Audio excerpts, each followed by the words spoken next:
جنات عدن یدخلونہا، جنات واحد کیا ہے اس کا؟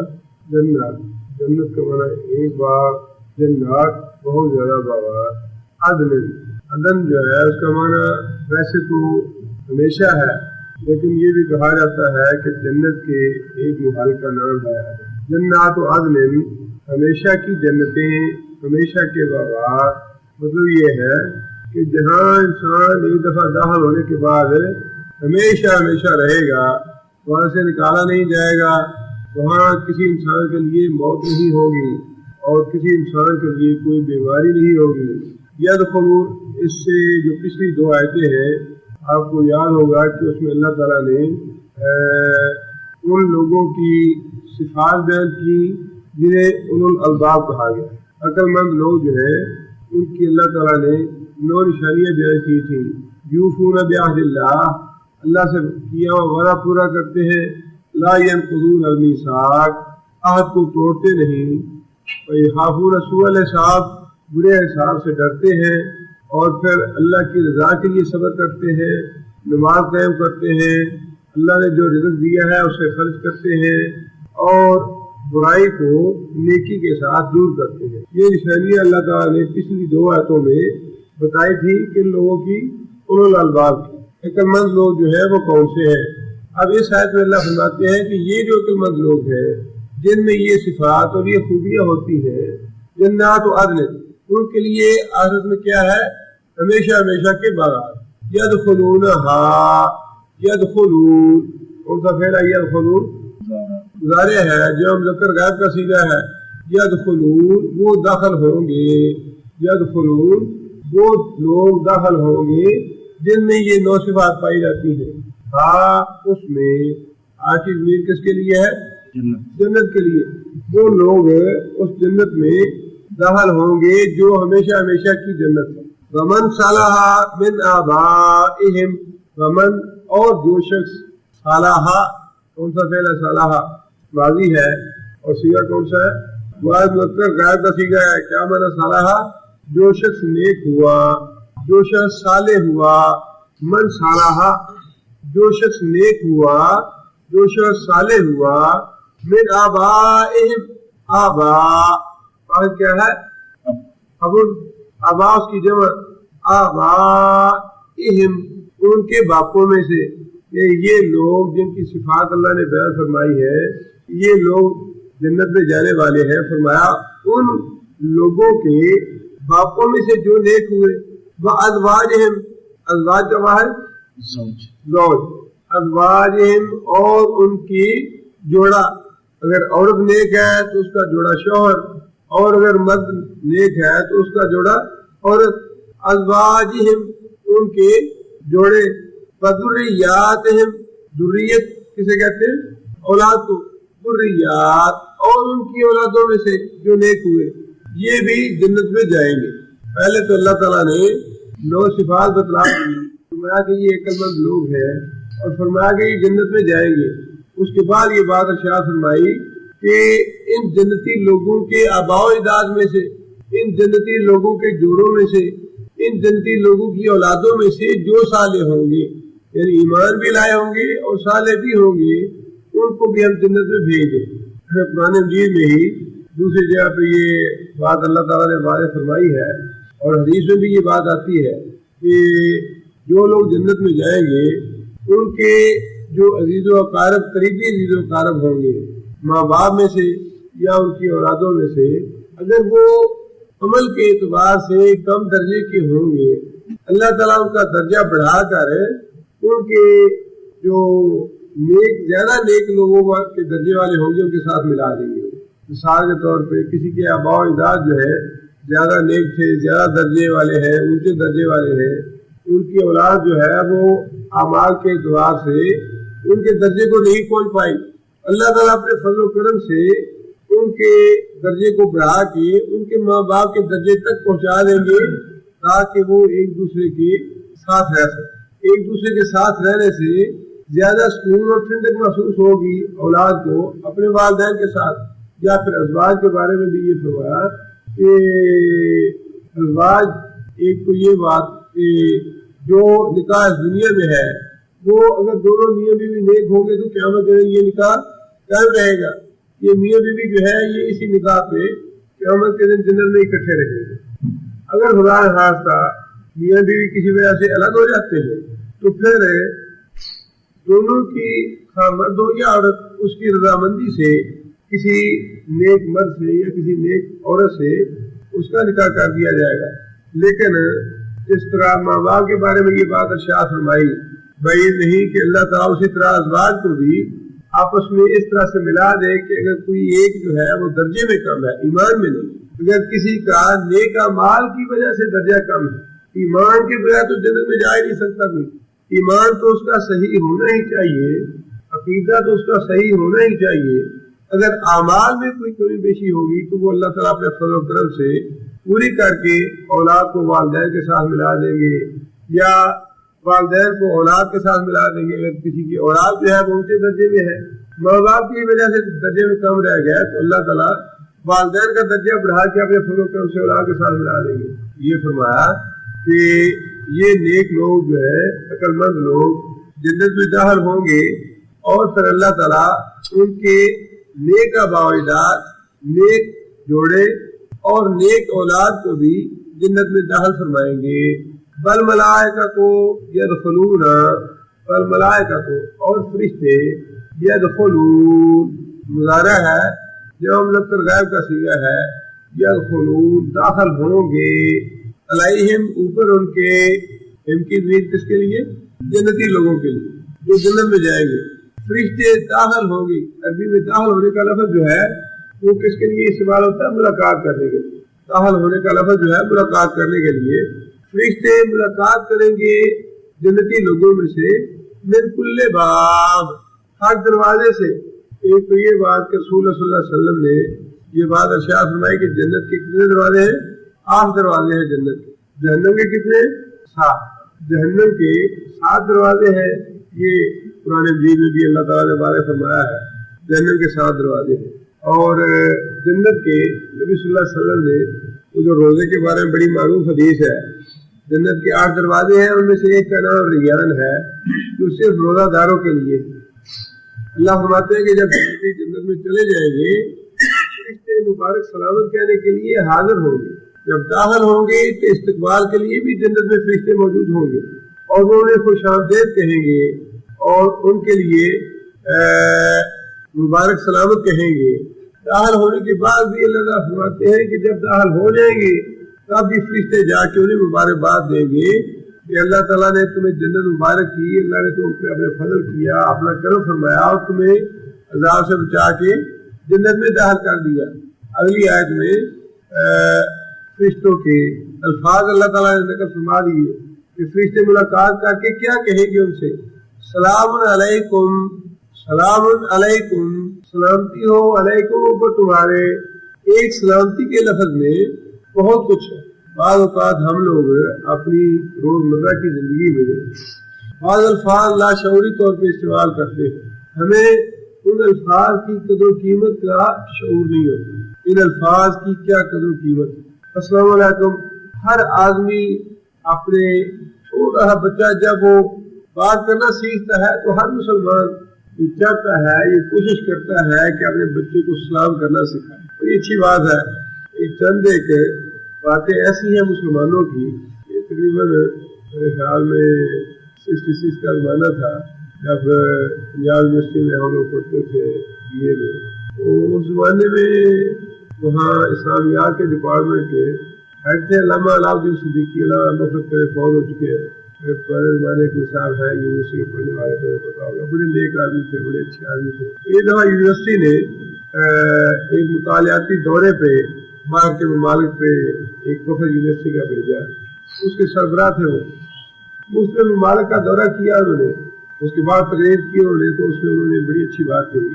کہنے لگے کہ جہاں بھی آدمی جا کے باہر رہتا ہے کوئی نہ کوئی زبان سیکھ لیتا ہے, وہاں کلچر, وہاں کا آداب اور وہاں کے غریبت مدد سے واقف ہو جاتا ہے. لیکن جب آدمی پہلی دفعہ کسی ملک کے دورے پہ جاتا ہے, ظاہر 1 دن یا 2 دن کے اسٹے میں نہ انسان زبان سیکھ سکتا ہے, نہ اور باتیں انسان معلوم ہو سکتی ہے. انہوں نے کہا کہ ہمیں اور تو کوئی زیادہ پتہ نہیں تھا، زبان عربی زبان سے ہم واقف نہیں تھے، یا جہاں جہاں ہم گئے ہمیں زیادہ ان کے کلچر کا تاریخ و تمدن کا پتہ نہیں تھا.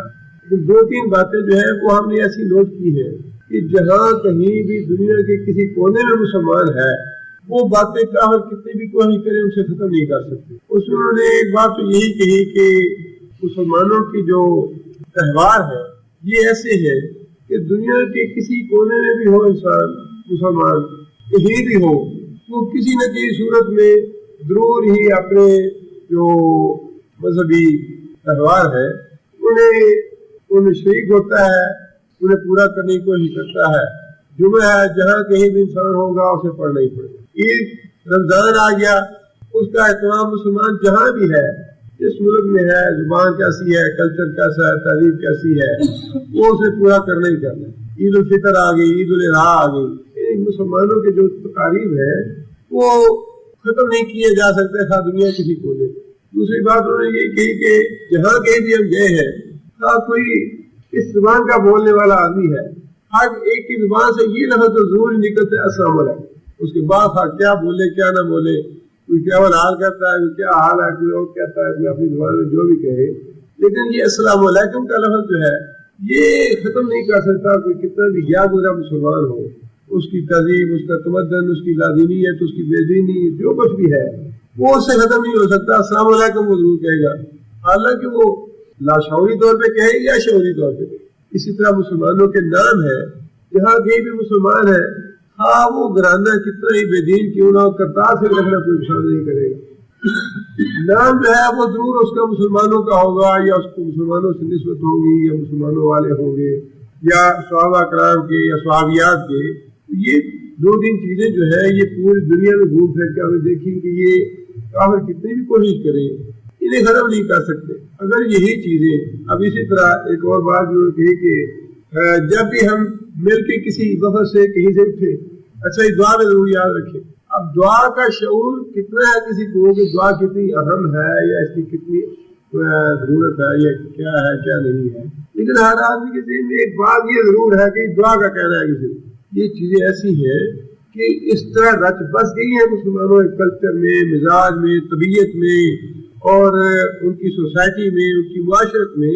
اگر ایک آدمی کو ان کا صحیح شعور نہیں بھی ہے تب بھی ان چیزوں کو مسلمانوں سے کی سوسائٹی سے الگ نہیں کیا جا سکتا. اگر انہیں چیزوں کو تھوڑا شعور کے ساتھ انسان استعمال کرے تو انسان کا جو زندگی ہے اس کا اٹھنا بیٹھنا رہنا سہنا جو ہے وہ کہیں زیادہ بدل جائے. ابھی فرشتے جو ہے جنت میں داخل ہونے کے بعد السلام علیکم یہ بہت بڑا لفظ ہے جو کہیں گے انہیں. سلامتی سے مراد یہ ہے کہ ہر طرح کی جسمانی اور روحانی بیماری اور تکلیف سے سلامتی. جنت میں نبی صلی اللہ علیہ وسلم نے جیسے کہ فرمایا کہ انسان کی جوانی جو ہے وہ سدا قائم رہے گی. 30-33 سال کی عمر ہوگی اور اس سے بڑھے گی نہیں عمر. آپ دوسرے الفاظ میں یہ کہہ سکتے ہیں وقت تھم جائے گا. یہاں کے اعتبار سے وقت جو ہے وہ تھم جائے گا. بیماری نہیں ہوگی، حتیٰ کہ کسی قسم کی غلاظت جو ہے وہ بھی انسان کو نہیں ہوگی. ناک تک نہیں آئے گا. غور و براز تو دور کی بات ہے، ناک تک نہیں آئے گا. اور اسی طرح کھانسی کے ساتھ بلغم وغیرہ یہ چیزیں نہیں ہوگی. بیماری نہیں ہوگی. کپڑا پہنا ہوا کبھی پرانا نہیں ہوگا.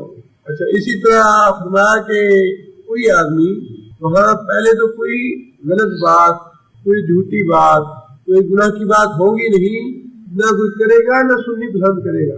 یعنی روحانی طور پہ بھی جسمانی طور پہ بھی ہر طرح کی سلامتی ہے وہاں پہ. ہر طرح کا عمل ہی عمل ہے. اگر یہی السلام علیکم کی دعا جو ہم ایک دوسرے بھائیوں سے مل کے کہتے ہیں اس میں یہ شعور ہو کہ یہ جو ہم الفاظ کہتے ہیں یہ تو وہ الفاظ ہیں جو جنت میں فرشتے جلدیوں سے کہیں گے. اور اس سلامتی کی دعا بھی کتنا کچھ ہے. اس میں روحانی بیماریوں کی یہ دعا ہے کہ اللہ تمہیں روحانی طور پر سلامت رکھے. تمہاری جو حسد ہے، بغض ہے، غصہ ہے یا کوئی اور تکلیف ایسی بیماری ہے یا کوئی قوت ہے یا کوئی غلطی ہے، کوتاہی ہے، اللہ تمہیں اس سے محفوظ رکھے. اور جسمانی بیماریوں سے بھی اللہ تمہیں سالم رکھے، تمہیں عمل میں رکھے، سلامتی میں رکھے. یہ وہ الفاظ ہیں جو جنت میں داخل ہوتے ہوئے فرشتے اہل جنت سے کہیں گے السلام علیکم، سلامتی ہو تم پہ، بما صبرتم فنعم عقبی الدار، بما بسبب اس چیز کے جو کہ صبرتم جو تم نے صبر کیا، یا جو تم نے نمازیں پڑھی، یا جو تم نے روزے رکھے۔ نمازوں کا یا روزوں کا نام نہیں لیا اللہ نے، جنت میں تم اس لیے داخل ہوئے کہ تم نمازیں پڑھتے رہے یا تم نے حج کیے یا روزے رکھے۔ صبر کا لفظ ایسا جامع لفظ ہے، جیسا کہ میں نے گزارش کی تھی، یہ بہت ہی جامع لفظ ہے، انسان کی پوری زندگی کے سارے معاملات میں محیط۔ اگر انسان کو اللہ تعالیٰ نیکی کی توفیق دے، اس نیکی پہ استقامت یہ صبر ہے، نیکی پہ ہمیشہ قائم رہنا، نیکی پہ اللہ تعالیٰ نیکی کی توفیق دے۔ ہاں کوئی بھی نیکی ہو، نماز پڑھنی شروع کی ہے، غفلی روزے رکھنے شروع کیے ہیں، صدقہ خیرات کرنا شروع کیا ہے، کسی یتیم کے سر پہ ہاتھ رکھا ہے، کسی بیوہ سے تعاون شروع کیا ہے، کوئی مدرسہ شروع کیا ہے، کسی مسجد کا کوئی کام شروع کیا ہے، اس نیکی کے کام پہ مداومت اختیار کرنی۔ یہ نہیں ہے کہ 6 مہینے کا کری بڑے تھک گیا، یہ تو بڑا مشکل کام ہے، ہم سے تو نہیں ہوتا، یہ تو جو کر سکتے ہیں وہی کرے، مولویوں کا کام ہے، ہمارا کام نہیں ہے۔ نیکی کا جو کام انسان شروع کرے اس پہ استقامت جو ہے یہ صبر ہے۔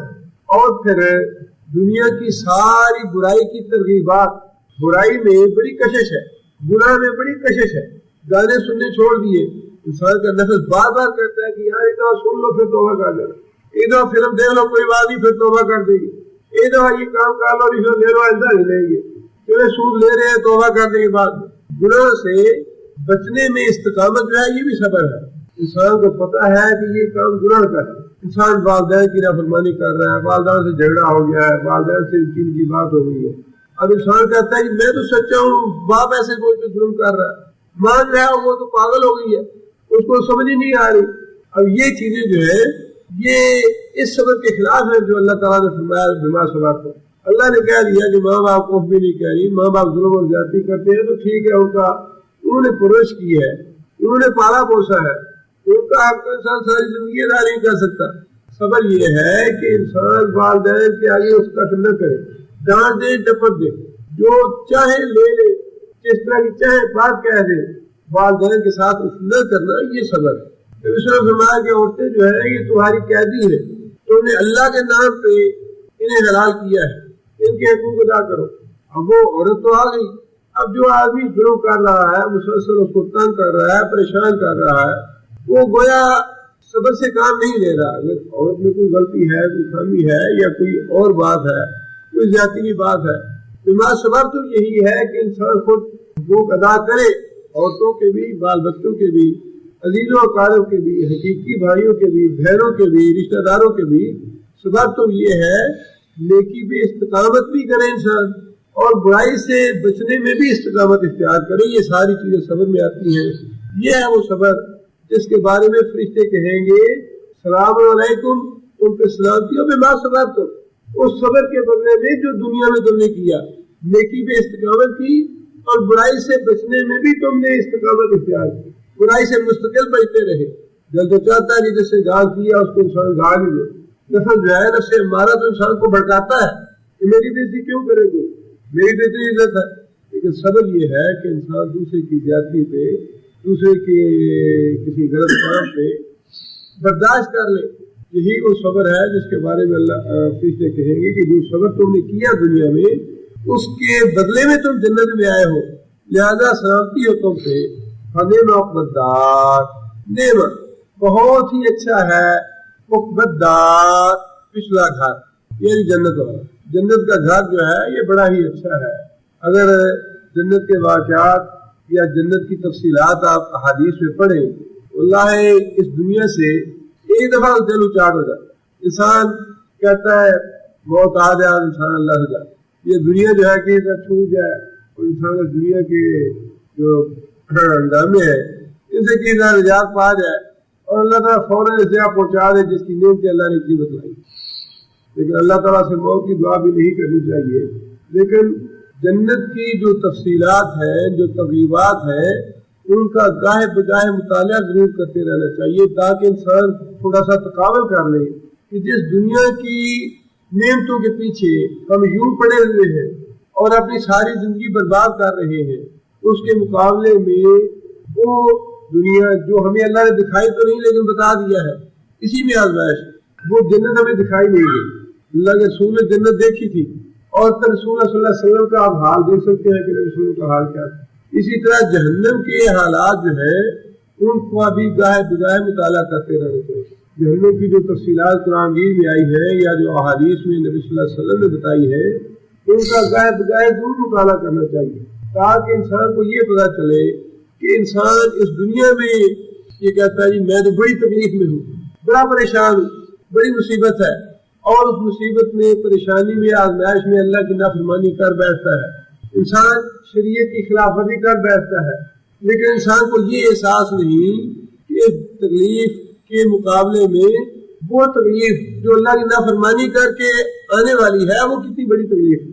اس لیے نبی صلی اللہ علیہ وسلم نے فرمایا کہ جنت کی ایک جھلک جو ہے انسان کو دنیا کی ساری نعمتیں اور جو دنیا کی ساری آسائش اور آرام ہوگا وہ بلا دے گی. جہنم کی ایک جھلک اور جنت کی ایک جھلک جو ہے دنیا کی ساری تکلیفیں اور مصیبتیں اور پریشانیاں بلا دے.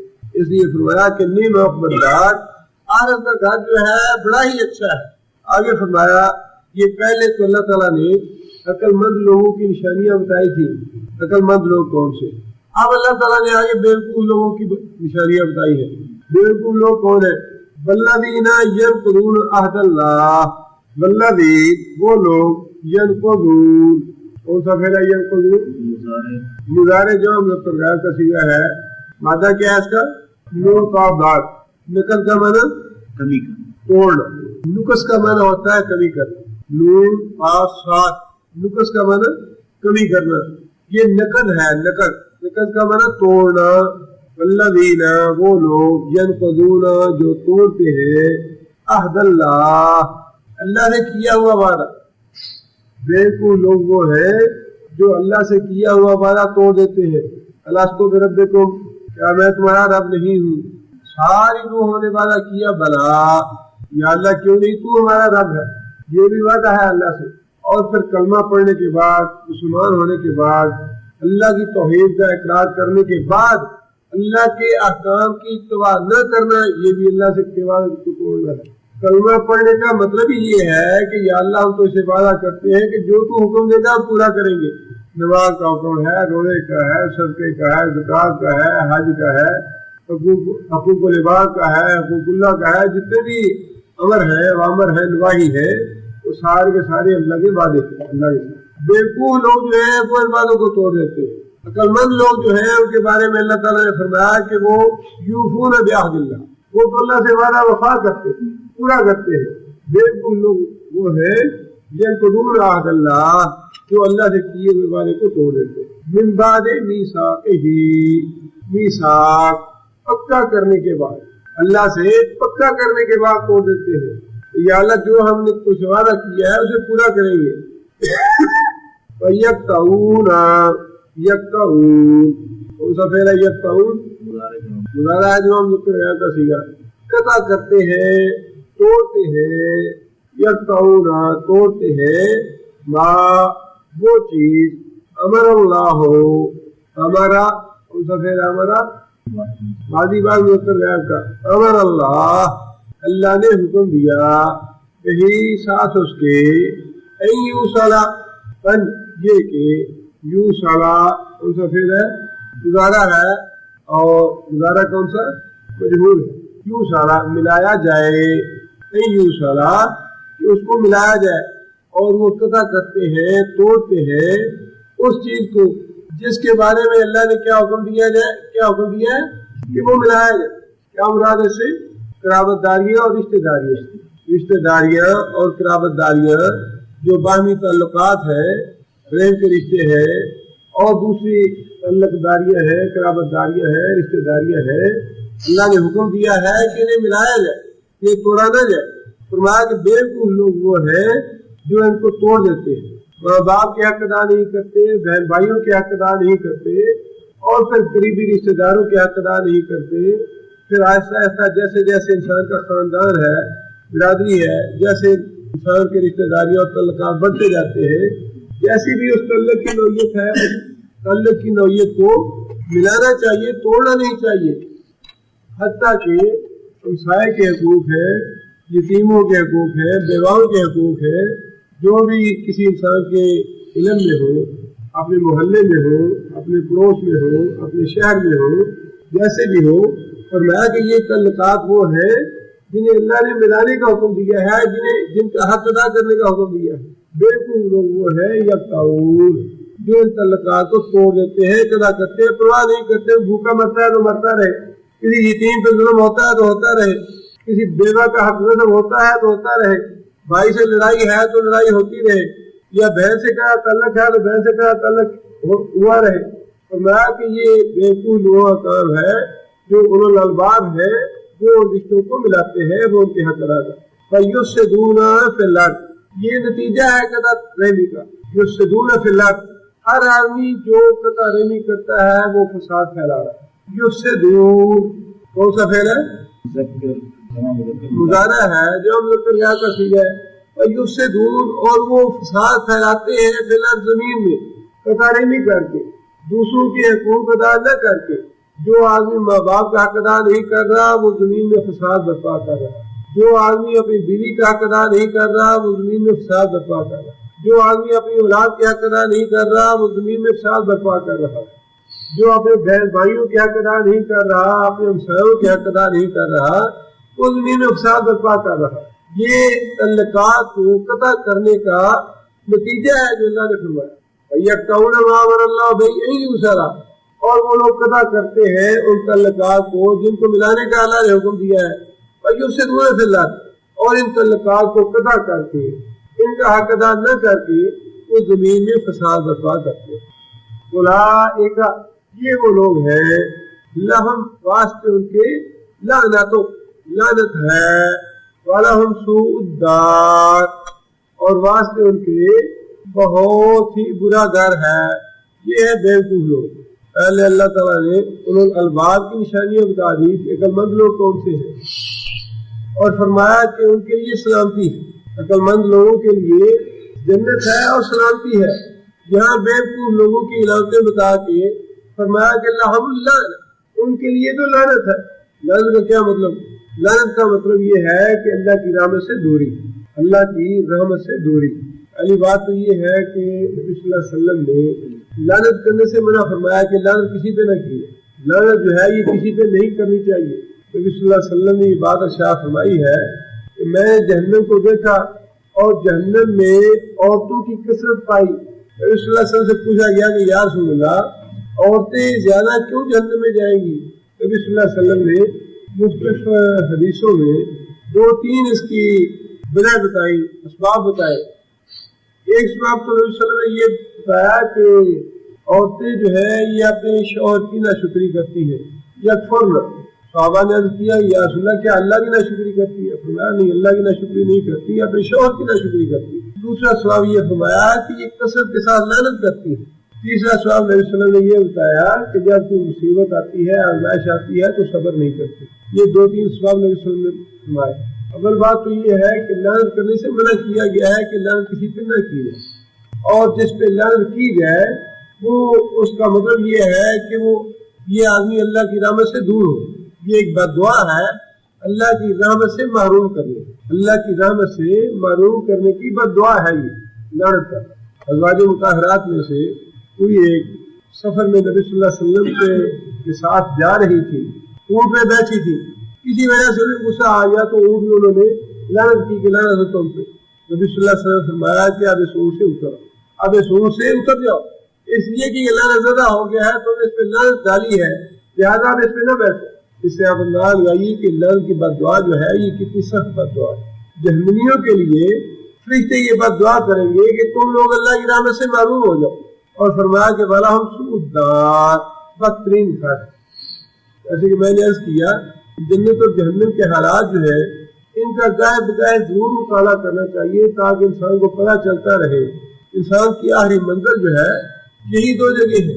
مسلمانوں کو اللہ تعالیٰ نصیب فرمائے جنتوں کا آخری گھر ہے، جیسے بھی کلمہ پڑھ لیا لا الہ الا اللہ، اللہ تعالیٰ اس کو جنت نصیب فرمائے اور جہنم کے عذاب سے محفوظ رکھے۔ جیسے کلمہ نہیں پڑھا جو کافر ہے اس کی آخری منزل جہنم۔ اس کے مطالعے سے کم از کم انسان کو اس بات کا ضرور احساس ہوتا ہے کہ جنت کے مقابلے میں دنیا کو ترجیح نہیں دینی چاہیے، اور جہنم کے عذاب اور سزاؤں کے مقابلے میں دنیا کی کسی تکلیف کو یا مصیبت پہ اللہ کا گلہ نہیں کرنا، اللہ کا شکوہ نہ کرے۔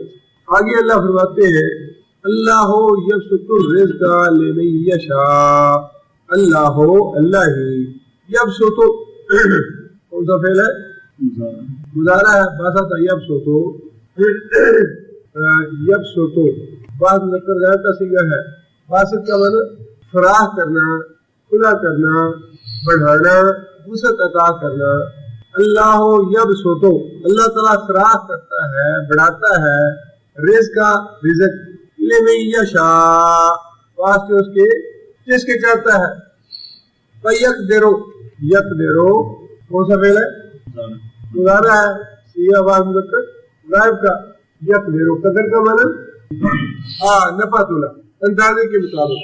مطلب یہ ہے کہ بعض لوگوں کو تو اللہ تعالیٰ بغیر ناپے تولے دے دیتا ہے، مطلب یہ ہے کہ بہت زیادہ، اور بعض لوگوں کو ناپ توڑ کے دیتا ہے کہ اس کو بس ایک دن کی روزی دینی ہے، دوسرے دن کی دوسرے دن دیں گے، اور بعض لوگوں کو سالوں کی اکٹھی دے دیتا ہے اللہ تعالیٰ۔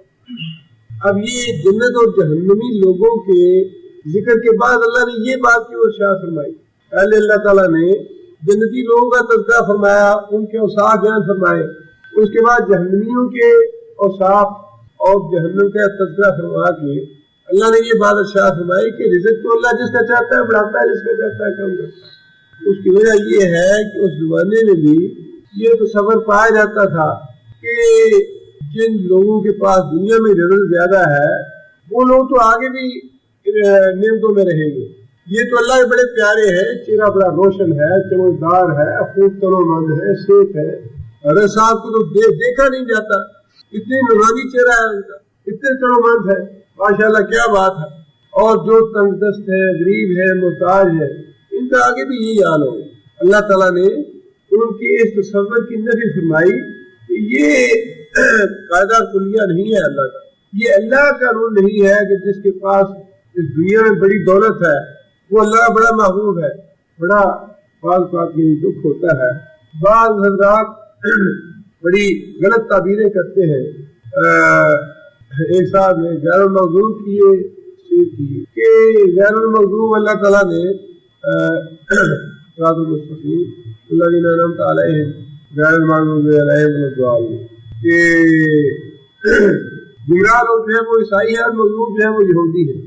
اب ان کا کہنا یہ ہے کہ اس دنیا میں مسلمانوں کی حالت یہ ہے، لگتا یہ کہ مغضوب تو مسلمان ہے کہ ہر جگہ پہ ساری دنیا میں ذلیل ہو رہے ہیں، ظلم و ستم ہو رہے ہیں، مسکین ہے، محتاج ہے، کھانے کو نہیں ہے، فاقہ ہے، یہ ہے وہ ہے، غضب تو ان پہ اللہ کا نازل ہے۔ اور جنہیں ہم مغضوب سمجھتے ہیں وہ دنیا میں عیش کر رہے ہیں، ساری دنیا کی دولت ان کے ہاتھ میں ہے، ساری دنیا کی معیشت پہ ان کا کنٹرول ہے، بڑے مزے کر رہے ہیں وہ، مغضوب کون ہوا؟ اب یہ بات اللہ تعالیٰ بار بار دل نشین کرانا چاہتے ہیں، اور بار بار یہ بات قرآن میں ہم نے پڑھی ہے۔ اللہ فرماتے ہیں کہ یہ رزق جو ہے یہ معیار نہیں نیکی یا برائی کا، رزق جو ہے یہ کسی کے نیک ہونے یا برا ہونے کا معیار نہیں، اس لیے کہ یہ تو اللہ کا ایک اپنا نظام ہے، اللہ کا اپنا ایک مصلحت ہے اور حکمت ہے، وہ کسی زیادہ دیتا ہے کسی کم دیتا ہے۔ اللہ یرزق من یشاء ویقدر، جس کا چاہتا ہے وہ زیادہ دیتا ہے، جسے چاہتا ہے کم دیتا ہے۔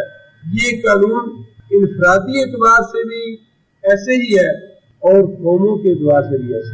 یہ نہیں سمجھنا چاہیے کہ یورپ اور امریکہ جو ہے بڑی دولت ہے، ساری دنیا کی دولت ان کے پاس ہے، بڑے مزے کر رہے ہیں، دنیا کی ہر آسائش، ہر آرام، ہر نعمت جو ہے وہ ان کے پاس ہے، بس وہیں جا کے وہ حاصل کر لینی چاہیے ہمیں بھی، اسی کا لالچ ہو، اسی کے دھن میں انسان ساری زندگی جو ہے وہ گزار دے۔ تو میں نے یہ کوئی قانون نہیں ہے، یہ کوئی ایسی بات نہیں ہے کہ انسان کے نیکی بدی کا معیار جو ہے یہ دولت ہے، یہ اللہ تعالیٰ کا اپنا مصلحت اور حکمت ہے۔ اللہ یبسط الرزق لمن یشاء، اللہ جس کا رزق چاہتا ہے کھلا کرتا ہے، ویقدر جس کا چاہتا ہے تنگ کرتا ہے۔ وفارح بالحیات الدنیا، وفارح فرحت کسے کہتے ہیں؟ خوشی کو، فارح اور وہ خوش ہوئے، اور کا فعل فارح ماضی کا ہے، جو مذکر غائب کا صیغہ ہے، فارح اور وہ لوگ خوش ہیں بالحیات الدنیا، دنیا کی زندگی میں 24 گھنٹے جو ہے دنیا کی زندگی میں مگن ہے، ایک فیکٹری ہے تو دوسری کیسی لگائے، دوسری لگ گئی تو تیسری کا بزنس کیسے بڑھایا جائے، اتنی بلڈنگیں ہیں تو اب اور زیادہ بلڈنگیں کیسے بنائی جائے، کاروبار کو کیسے وسیع کیا جائے، ہاتھ پاؤں کیسے زیادہ زیادہ پھیلائے جائے۔ فرمایا کہ 24 گھنٹے ان کے دنیا کے کاموں میں مگر رہنے میں ہی گزرتے ہیں، دنیا کی سوچ بچار میں گزر جاتے ہیں 24 گھنٹے ان کے۔ اور فرمایا کہ رمل حیات الدنیا فی الآخرۃ الا متاع، وما یہاں پہ ما کون سا ہے، نافیہ ہے، رمل حیات الدنیا نہیں ہے دنیا کی زندگی، فی الآخرۃ آخرت کے مقابلے میں، الا مگر متاع قلیل، متاع تھوڑی، متاع سامان قلیل جو ہے وہ آگے نہیں ہے، لیکن یہاں پہ متاع کا مفہوم یہی ہے، متاع قلیل، تھوڑی زندگی، تھوڑا سامان، تھوڑی عیش، تھوڑا آرام۔ آخرت کے مقابلے میں دنیا کا فائدہ جو ہے، انسان کروڑوں کیوں نہ کما لے، اربوں کا مالک کیوں نہ ہو، اللہ فرماتے ہیں کہ متاع قلیل، یہ متاع قلیل۔ اللہ تعالیٰ فرماتے ہیں کہ اگر میرے نزدیک ساری دنیا میں جتنی دولت ہے اس کی قیمت مچھر کے پر کے برابر کی ہوتی، مچھر کے پر کے برابر، آپ اندازہ لیں اگر ساری دنیا کی قیمت جو ہے میرے نزدیک مچھر کے پر کے برابر بھی ہوتی، میں کافروں کو ایک زیادہ بھی لگا۔ انسان ایک مربع زمین لینی ہو، کسی یتیم کا حقوق مار لیا، کسی بیوہ کی زمین چھین لی، کسی اپنے دوسرے بھائی پہ ظلم کیا، جھوٹے مقدمے عدالت میں دائر کر دیے، کتنا کچھ انسان کرتا ہے۔ اللہ فرماتا ہے کہ دنیا میں انسان کتنا حاصل کر لے، اس فیکٹریاں بنانے کی دنیا 10 فیکٹریاں بنا لے گا، 50 بنا لے گا، کروڑوں نہیں اربوں بنا لے گا، لیکن کتنا بنائے گا؟ 40 سال کرے گا، 50 سال کرے گا، 60 سال کر لے گا، 25 سال کر لے گا، 100 سال کر لے گا، لیکن ہزاروں لاکھوں سالوں کے مقابلے میں 100 سال کیا ہے؟ کتنی عیش کر لے گا انسان، کتنا انسان کھا لے گا، کتنا پی لے گا۔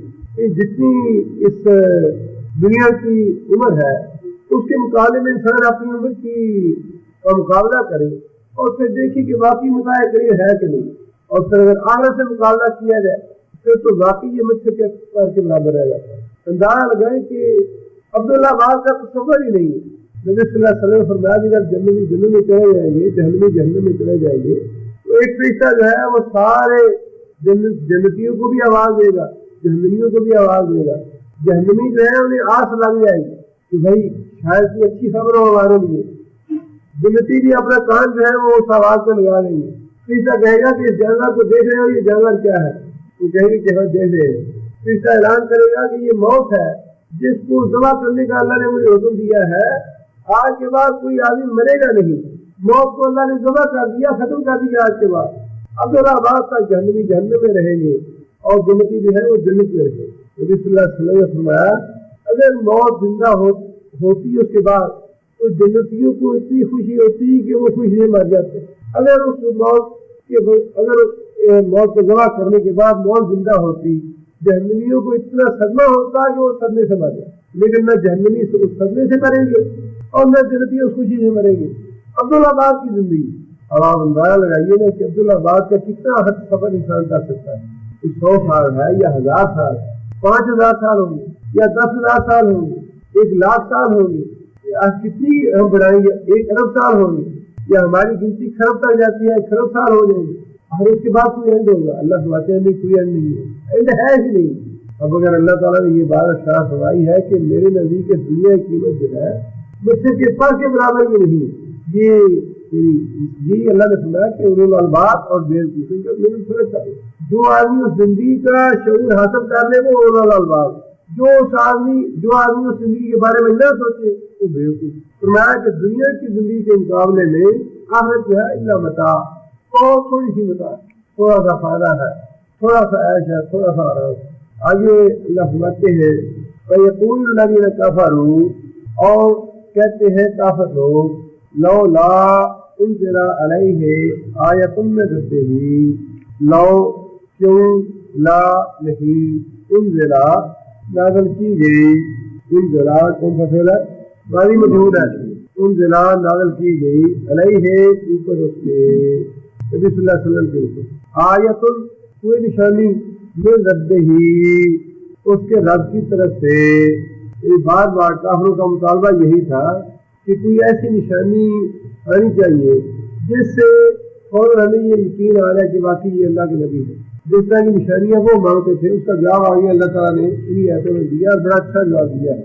اللہ فرماتے ہیں کہ اگر ہم کوئی ایسی بھی نشانی اتار دیں جس سے پہاڑ ان کی آنکھوں کے سامنے چلنے لگ پڑے, زمین ٹکڑے ٹکڑے ہو جائے ان کے سامنے, اب بھی یہ لوگ ایمان نہیں لائیں گے. اس کی وجہ یہ ہے کہ یہ ان کا ایمان نہ لانا اس وجہ سے نہیں کہ نشانی کوئی نہیں اس دنیا میں. ان کے ایمان لانے کا سبب جو ہے وہ یہ نہیں کہ ان کے سامنے کوئی نشانی نہیں ہے. جس نے نشانی سمجھنی ہے یا جس کو نشانی کی ضرورت ہے اس کے لیے تو اپنی جان میں اور گرد و پیش میں اس کائنات میں بہت سی نشانیاں موجود ہیں. اصل مسئلہ یہ ہے کہ یہ لوگ رسول اکرم صلی اللہ علیہ وسلم کی مخالفت میں, ضد میں اور ہٹدرمی میں اس مقام پہ پہنچ چکے ہیں کہ یہ ایمان لانا ہی نہیں چاہتے, لانے والے ہی نہیں ہیں. آگے اللہ فرماتے ہیں کہ قل اے محمد صلی اللہ علیہ وسلم آپ کہہ دیجیے ان اللہ بے شک اللہ تعالیٰ یضل گمراہ کرتا ہے من یشاء جسے چاہتا ہے, ویہدی اور ہدایت دیتا ہے الیہ طرف اس کی, کس کی, جی ہدایت کی, من اناب یا اللہ کی طرف ہدایت دیتا ہے, من اناب اس شخص کو جو رجوع کرے, اناب رجوع کرے, رجوع کرنے والا. اللہ تعالیٰ محمد صلی اللہ علیہ وسلم انہیں کہہ دیجیے اللہ جسے چاہتا ہے گمراہ کرتا ہے اور ہدایت دیتا ہے اس کو جو اس کی طرف رجوع کرے. ہدایت جو ہے وہ رجوع کے ساتھ مشروط ہے. ایک آدمی کے دل میں تڑپ ہی نہ ہو ہدایت کی, ایک آدمی ہدایت کا خواہش مند ہی نہ ہو, اس کی شب و روز جو ہے وہ دنیا داری کے معاملات میں بسر ہو رہے ہو. بیمار ہوتا ہے تب نہیں سوچتا کہ میں بیمار کیوں ہوا, صحت مند ہوتا ہے تب نہیں سوچتا میں مجھے صحت کہاں سے حاصل ہوئی. اگر بزنس میں نقصان ہو گیا, خسارہ ہو گیا, تب اسے یہ احساس نہیں کہ اتنے نقصان کیوں ہوا. اگر فائدہ ہوا تو وہ یہ نہیں سوچ پاتا کہ فائدہ کون دے رہا ہے. یہ ساری چیزیں جو ہے اس نے کبھی سوچا نہیں, کبھی اس پہ غور نہیں کیا. اس کا مطلب یہ ہے کہ اس کے دل میں ہدایت کی کوئی طرف یا رجوع ہے ہی نہیں. اب دیکھیے ایک آدمی ہے وہ اسے بکالے کی چیزیں لینی ہے, وہ گھر میں بیٹھا ہے. اب گھر میں بیٹھ کے وہ تسبیح کرتا رہے دکان کی, بکالے کی چیزیں گھر میں تو نہیں آ جائیں. بکالے کی چیزیں حاصل کرنے کے لیے اسے دکان کا رجوع کرنا پڑے گا, دکان کے پاس جانا پڑے گا, دکان میں داخل ہونا پڑے گا, اور جا کے چیزیں لائے. اسی طرح اللہ فرماتے ہیں کہ میں ہدایت اسے دیتا ہوں جو میری طرف رجوع کرے, میری طرف آئے, میری طرف بڑھے, اور جو نہیں بڑھنا چاہتا اللہ فرماتے ہیں کہ اسے میں گمراہ کر دیتا ہوں, اس کے لیے گمراہی کا راستہ کھول دیتا ہوں, اس کے لیے گمراہی کا راستہ آسان کر دیتا ہوں. جس راستے پہ وہ چلنا چاہ رہا ہے, ساری 24 گھنٹے کی زندگی میں مگن ہے, وہ نہ نماز ہے, نہ روزہ ہے, نہ اللہ ہے, نہ رسول ہے, کچھ بھی نہیں ہے. اگر اللہ تعالیٰ اسے کس رسول کے طرح ہدایت. ایک آدمی بھوکا ہے, پیاسا ہے, بیٹھا ہے گلی میں سارا دن, کسی سے مانگتا نہیں کہ میں بھوکا ہوں, مجھے پانی کی ضرورت ہے. کسی کو کیا پتا کہ اس کو پانی کی ضرورت ہے یا اس کو روٹی کی ضرورت ہے, مانگے گا تو ملے گی. اب اگر اللہ سے کوئی ہدایت مانگتا ہی نہیں, چاہتا ہی نہیں, اللہ ہدایت کیوں دے گا؟ یہی مطلب ہے اس کا کہ اللہ تعالیٰ جسے چاہتا ہے, جسے مناسب سمجھتا ہے, جسے دیکھتا ہے کہ اس کو ہدایت نہیں چاہیے, اللہ تعالیٰ اسے گمراہی کے راستے میں ڈال دیتا ہے. اور جسے اللہ دیکھتا ہے کہ یہ رجوع کرتا ہے ہدایت کے لیے, اللہ اسے ہدایت دے دیتا ہے.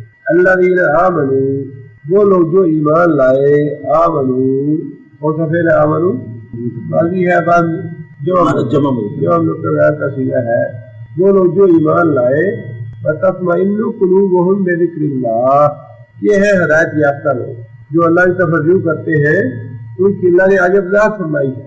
یہ وہ لوگ ہیں جو ایمان لاتے ہیں, وَتَطْمَئِنُّ قُلُوبُهُمْ بِذِكْرِ اللَّهِ, اور تطمئن اطمینان پکڑتے ہیں, قلوبہم ان کے دل, بذکر اللہ اللہ کے ذکر سے.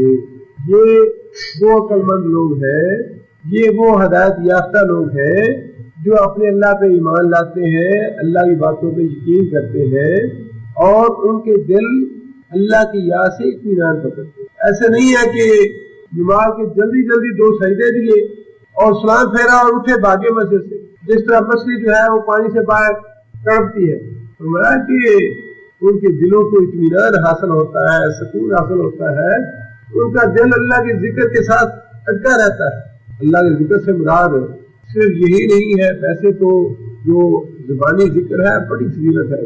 زبانی جو اللہ کا ذکر ہے، اللہ کے صفات کا ذکر ہو یا تسبیحات کا ذکر ہو یا قرآن مجید کی کسی آیت کا ذکر ہو یا رسول اللہ صلی اللہ علیہ وسلم کی بتائی ہوئی کسی دعا کا ذکر ہو، یہ سارے ذکر ہے. بڑی فضیلت ہے اس کی. انسان کو اگر اللہ توفیق دے اس زندگی کا کوئی لمحہ یا کوئی منٹ جو ہے ضائع نہیں کرنا چاہیے. شیطان انسان کو بڑھا دیتا ہے، غافل کر دیتا ہے، لیکن جب انسان کی توجہ ہو جائے تو پھر انسان کو کوئی لمحہ جو ہے وہ ضائع نہیں کرنا چاہیے. اگر کوئی اور واضح میں نہ آئے تو سبحان اللہ ہی کہتا رہے، الحمدللہ ہی کہتا رہے. بڑا ثواب ہے، بڑا اجر ہے اس کا. نبی صلی اللہ علیہ وسلم فرمایا کہ ایک دفعہ الحمدللہ کہنا جو ہے میزان کے ترازو کو نیکیوں سے بھر دیتا ہے. الحمدللہ کا اور سبحان اللہ اور الحمدللہ ایک دفعہ کہنا جو ہے زمین و آسمان کے درمیان نیکیوں سے بھر دیتا ہے. کتنی فضیلت ہے ان کلمات کی. اور فرمایا کہ سبحان اللہ والحمدللہ ولا الہ الا اللہ واللہ اکبر. 4 کلمے ہیں. یہ 4 کلمے جو انسان یہ پڑھتا ہے تو اس کے لیے اللہ تعالیٰ جنت میں 4 درخت لگا دیتا ہے. اب دیکھیے کتنی فضیلت ہے کلمات کی اور اس ذکر کی. زبانی ذکر بھی بڑا قابل تعریف ہے اور بڑا اجر و ثواب ہے اس کا، لیکن عملی ذکر بھی انسان کو پورا کرنا چاہیے. عملی ذکر سے مراد یہ ہے کہ انسان اپنی عملی زندگی میں جہاں کہیں بھی ہو، اپنی ڈیوٹی پہ ہے تب بھی، بازار میں ہے تب بھی، مسجد میں ہے تب بھی، دربار میں ہے تب بھی، دوستوں کے ساتھ اٹھ بیٹھ رہا ہے تب بھی، جہاں کہیں بھی ہو عملاً انسان اللہ کو یاد. دوستوں کی محفل ہے، باتیں گپ شپ کی ہو رہی ہے، ادھر ادھر کی ہے. نبی صلی اللہ علیہ وسلم نے فرمایا کہ ایسی محفل کے بعد سبحانک اللہم و بحمدک کلمات یہ کہہ دیے جائے، مجلس کے کلمات سے بڑھتی ہے تو انسان ایسی مجلس میں اگر کوئی زبان سے دانستہ یا نادانستہ اچھی بری بات نکل گئی تو اللہ معاف کر دیتے. اسی طرح فرمایا کہ وہ مجلس جس میں نبی صلی اللہ علیہ وسلم پہ درود نہ پڑھا جائے یا جس میں اللہ کا نام نہ لیا جائے وہ قابل حسرت ہوگی قیامت کے دن.